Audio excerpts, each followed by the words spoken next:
Hi, and welcome back to Your Martial Heart. This is installment 2 of the series, and this is an extension of the first installment of conflict, and this installment deals with judgment. So it's just an extension of conflict, and it's how we deal with conflict. We judge. We automatically have to draw lines and say this shouldn't be and this should be. And as I said, it's similar to conflict, but it's how we respond to conflict. And again, I'll make an example of the wild, the wilderness. When an elk is being taken down by wolves, I'm sure he would rather not be taken down by wolves. But he's not judging. And neither are the wolves if the elk gets away. That's just the way it works. Now, I'm not advocating for lawlessness. Throw our laws away. I'm saying that we've taken it to an extreme, an absurd end, to where we think that we can judge and litigate our way to happiness. And I'm sorry, but that's not going to happen.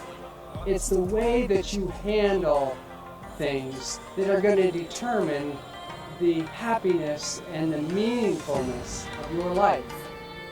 I once heard it said that your life is not the summation of all the things that have happened to you. It's the summation of all of the responses that you made to the things that happened to you. And that's what I mean in this lesson. So as I said in lesson 1, the first step is facing your conflict. The second step is not judging it, not saying that it should be something other than it is.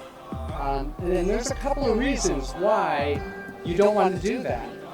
And that's because, number one, you are wasting valuable energy and resources in all of your complaining and all of your judging, and it's largely going to get you nowhere.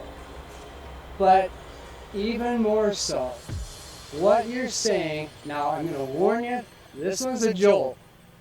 You're saying that there's something wrong with the now moment.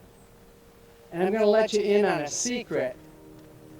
There's nothing ever wrong with right now. Think of it. Most of your problems don't exist now. You could say, well, I'm going to be going to court next Thursday, and that's a terrible thing. Well, it's not next Thursday. It's today. Or you could say, well, 3 years ago, my girlfriend dumped me or something, but that's not today. So oftentimes, if you're overly concerned with yesterday, that's depression. And if you're overly concerned with tomorrow, that's anxiety. And we're bringing them right in to stink up the now. And that's a big problem. So when you can, as you can, let go of judgment and accept it and say, okay, this seems like this really shouldn't be happening to me right now, but it's happening, so it must need to be happening. As strange as that might sound, try it. And say, why does this need to be happening?